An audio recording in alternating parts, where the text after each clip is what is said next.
All right, so we're going to do something with a navigation mesh agent. So NavMeshes and NavMesh agents are used in artificial intelligence. They have a character kind of track across your scene, non-playable characters rather. Sometimes you have enemies as well. Well, a lot of times you'll use a NavMesh for enemies. And what it does is it gives the impression that the character is like thinking or moving between different spots. It's also used in game user experience design to help with setting up cinematics.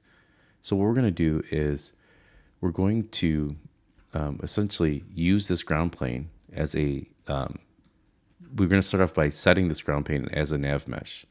So what you have to do is, let's go ahead and start setting this up. Is first we need to actually select AJ, and I'm going to select his parent, and we're going to make him a nav mesh agent. And what this means is a nav mesh agent is somebody who can move along a nav mesh. And you can see here there's a speed, there's an angular speed. We also need a direction. Interesting that it froze to 0, 0, 0 because we want it to follow our model. So we've got that going on. So let's actually undo this for a second. Let's move him back to 0. And let's go up to AJ here. Let's add a component, and this can be our nav mesh agent. There we go. Now, if I move this around, okay, the nav mesh went with it. Interesting that it stuck at 0, 0, 0. I don't know if that was a glitch, or we'll find out soon if there's something else that we need to adjust. Now let's select our ground here and go up to game object and go to AI and go to nav mesh surface. And we should be able to see, let's go ahead and hit bake let's see, let's mark it as static. And so here's our ground.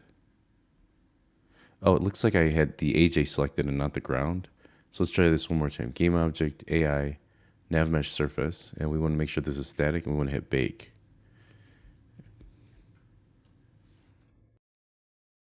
Okay, so a couple of things. One, I went ahead and selected my sprite. Let me go ahead and remove this for now, this component.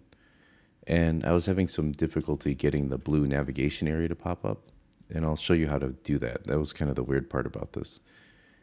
So with your selection, your ground plane selected, go to game object, or actually just right click in here, or add component, and select the nav mesh surface, and then hit bake.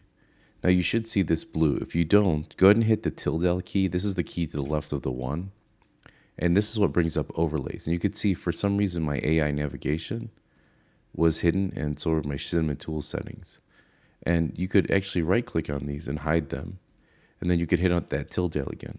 Now what I want to do is I want to make sure that these are all on, the show nav mesh and height.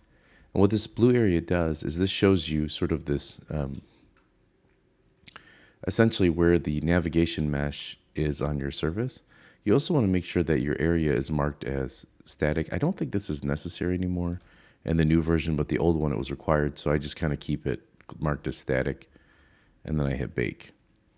Now what you can do is with this selected, you can go to tools, and I'm using, in the other classes we're using the new version Unity 6, so this is going to be a little different for you. But you can select these two edges, or this edge here, see that's the edge, and you can drag it out for as long as you need in your animation, and then go back to object mode, and then hit bake again down here, and that should bake it out across the surface. Now the next thing I want to do is I want to create an empty game object, and I'm going to call this destination. Actually, you know what we should call it? We should just do it right. We should call it a waypoint, actually. And the reason for that is this is the point. Let's go ahead and just reset this for a second. That we want our character to go to in our scene. So I'll drag this waypoint out. And I'm going to go ahead and click this little guy here and then turn this on so that we could see the waypoint in our scene. So I'd like my character to walk from here to here. And what I'm going to have him do is that sneaking animation. So what I'd like to do now is we're going to have our character use the nav mesh agent to walk across. So we're going to do this a little bit differently. And what we'll do is essentially we'll select our AJ character, right click, and we'll go down to Cinema Machine and we'll add a dolly camera with track. All right, so there's our virtual camera, there's our dolly track. So these are our 2 points here. And then you can see here's our main camera. It's kind of stuck on the ground. And we'll need to set up a virtual camera in a bit. So anyway, here's our dolly camera. or virtual camera rather. Let's see, where is that at? That's all the way up here. So I'm going to actually just reset this. Let's see. So it's there. And let's see, rotate that minus 90. Okay, so we're here. Let's see where that's at in here. Something like this. And that's going to be our volley. Here's our dolly track. So I'm going to, let's see. These are -5 on Z. Let's do 0 and 0. So they're on here. And then for this first point, I want it to be over here. So let's grab both of these and just kind of move them off to the side here. Oh, the whole dolly track. There we go. Let's move this here. Select 0, move this over here too.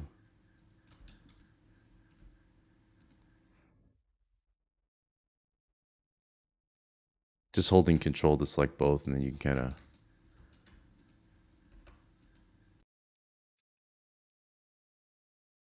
let's raise that up a little bit. Let's see, this is 0.5, and then, oops. So 0.5 and 0.5. So there we go. All right, so there's our dolly track. Let's expand this out a little bit. We could also add another point. So here's one. We can move this here, kind of have it go out a little bit, and then I can hit plus, add another point, and just sort of move that in. So we get a little bit of a curve as my character's walking. And let's go ahead and select both of these and just move them off of our model here. So they're off of AJ.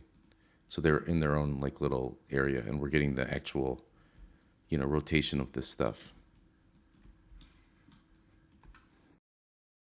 All right, so with our virtual camera, we have a follow and look at. Go ahead and select AJ and drop that in like this. And now this is the frame, is the look at and the follow are locked on to AJ. Actually, you know what might be better is if we right click on AJ and we create an empty, and we just call this look at. And what this will do is if we select our virtual camera, the look at will just follow this look at here. And if I select my look at here and I move it up, you can see, let's hit F to focus. We can just place that, let's hit F again, zoom in, where we want it. Say we want it on the character's head, we want it out here. And then this way, we could also select our virtual camera and just move that up.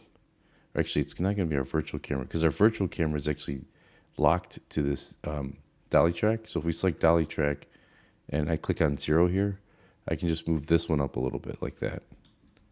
And just pay attention to these settings because, as our camera's moving across, it's going to dip now. So if this one is 1 on the Y, we want to just sort of make sure all these are 1, unless you want it to dip. Because this is the actual track that our camera is following. So I'm going to hit Control S to save that. All right, select your virtual camera and name this dolly camera. So we know that this is our dolly cam. Let's save this. The next thing we want to do is let's expand body here and expand auto dolly and then just check this on. And what this will do is this will automatically set up our dolly so that it follows our AJ character as they're walking across like that. See that? Which is kind of cool. So I'm going to undo that. I'm going to hit save and make sure that this is on your dolly camera. This is on. And this position, offset, radius, and all this stuff is pretty good. And it just sort of like gives you some additional controls on how you want to set up that camera. All right, so what I want to do is I want to create a simple script. And again, if you're not a programmer, you're going to have tons of coding classes, so this is going to make you feel more comfortable. Just copy your code, and just do your best to essentially understand, to make sense or look up what I'm doing here. So if you recall before, we did a simple script, and that script was for fading in our thing when we hit the start button. So inside of here, let's create another script and just call this NPC. And if you're not familiar with the term NPC, it just means non-playable character. And we're going to call this NavMesh CTRL for controller. All right, I'm going to pause the video and open this up. All right, so we're not going to need update for this particular script. So let's delete that method. I'm going to hit Control L to delete this. And then what I'm going to do is I'm going to create a serialized field. And what this allows me to do is expose variables to my editor that are private. So let's call this private, and then I'm going to do a NavMesh agent. And what this is going to do is give me access to, if we look at our AJ here, remember we added this NavMesh agent component. This will allow us to detect that empty game object that we created earlier to have the character walk across. That's this guy right here. Where's he at? The waypoint. And so I'm going to give this the name agent. And I'm going to save that. And then when I go in my scene here, you could see on the, if I attach this script here, NPC NavMesh controller, you can see there's an empty slot here. That's this serialized field. If I was to remove this and hit Control S to save, it'll remove it from the script. So I'm going to go ahead and hit Control Z in here, add that back in, and hit Control S to save that. Now, say you forgot to add your NavMesh agent onto your game object and you want to reuse the script. There is a line of code, and I'm going to put it right up here, and you put it above your class. It just says require component, type of, and then the component that we want to require is NavMesh agent. And I'm going to hit Control S to save this. And that's going to make sure that it's added onto this script. Now, I'm not going to drag in this NavMesh agent component into here. The code that we would use to make sure that it automatically loads the NavMesh agent that's on here, this component, into this slot, is we would say agent equals get component. And this is grabbing this component here. And then inside of these, you want to do your angle brackets, and you just want to type the component that you want to grab. So I'm going to put a semicolon at the end there, hit Control S to save. And notice how this slot, it says none. There's no NavMesh agent in here. Now when I press play, you'll see it'll automatically grab this component and place it inside of here. Boom. See, it says AJ, which is this character, NavMesh agent. So let's go ahead and save that. All right, so now all we have to do is create a simple method, and it's going to be of type public. Remember that, because we need to access this outside of our script. And we're going to call this set destination. And the destination that the component, or what we're looking for to pass in is the destination here. And remember, transform, what this is saying here is, okay, if I call this method set destination, we can pass in the destination of an object, right? And we're going to be setting this up in a second inside of our NavMesh agent. And what we're going to do is we're going to say the agent,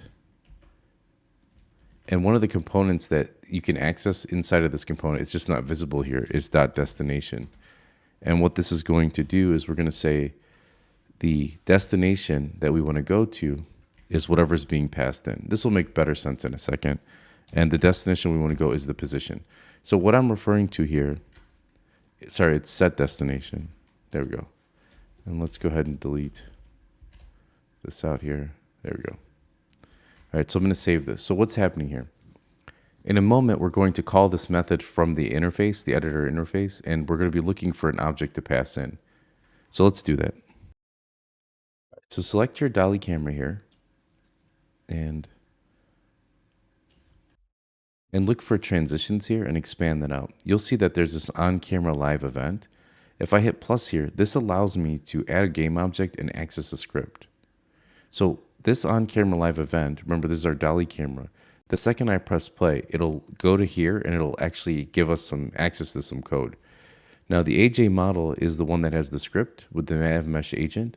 So if you go back to your dolly camera and you drag in the AJ model, now notice I'm grabbing in the top one, which has the NPC, and I'm dragging that in. Now, if you have trouble dragging it in, you can lock it for a second, but don't forget to unlock it, and then you can grab your AJ model and drop it in here. Now, because we have this access, it says functions. Remember, this is a function. This is also a function. And because this is public, it'll give us access to set destination. Now, you might be like, well, which one am I doing? This script is called NPC NavMesh controller. If I click down into this dropdown, you can see NavMesh controller. Now, inside of that, sorry, I have my little recorder going. I'm looking for the set destination transform method. Notice it says none for transform here. That's this exposed variable here. or this property here. So what I can do is grab my waypoint. I'm actually going to, in case we need to create more waypoints, let's unlock this. I'm just going to do space and then open close parentheses 0. And that way, later on, if I hit Control D on this to duplicate, it'll automatically add me the 1, but I'm not going to need that right now. But anyway, back to dolly camera. I'm going to grab that waypoint 0. Let's place that at the bottom and just drop it in here. So I'm going to save this. I'm going to save my project. I want to make sure the script is saved, and it should be already saved because this showed up. Now when I expand this and I press play,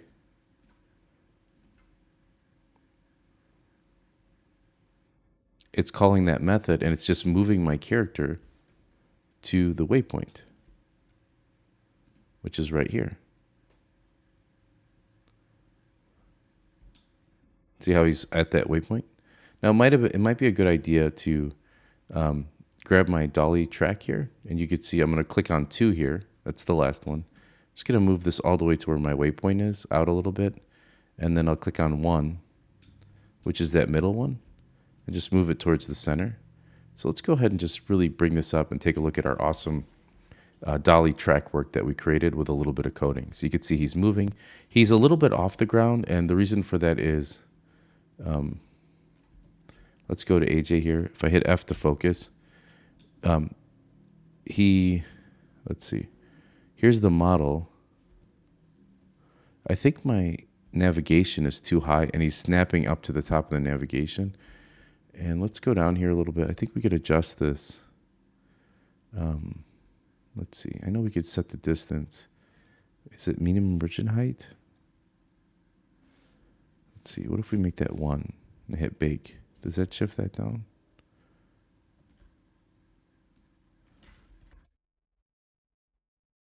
I'm gonna have to go back in and look at this and see. I forget what the difference in height is, but that's kind of not the point of this. You'll do nav meshes in other classes. And again, I'm just getting used to this is a new system. So let's watch that one more time all the way through. And shift all of this stuff over. Press play. You can see he's moving. The camera is tracking along that dolly, which is really cool. Kind of a long cinematic. And again, we'll have to work on that. And we need him to switch to the idle or that scare. And we'll get our other character in here on the scare. Also, one last thing, you could see that the variable agent has not been assigned. If I double click this, you could see that it's just looking for this, and that's okay. Part of this thing is it's calling our scene a little bit too quickly. So let's go back into our code briefly. Let me double click that. And just to kind of fix some of this up. Let's see, where is my writer? I'm going to change this from start to awake. I'm going to save that. And don't worry too much about this. You can see it kind of cleared out that error because it doesn't know right away that it's not being called. So one other way to fix this is just get rid of this serialized field. We don't need it. We know this all works. And now when we press play, we shouldn't have that error anymore.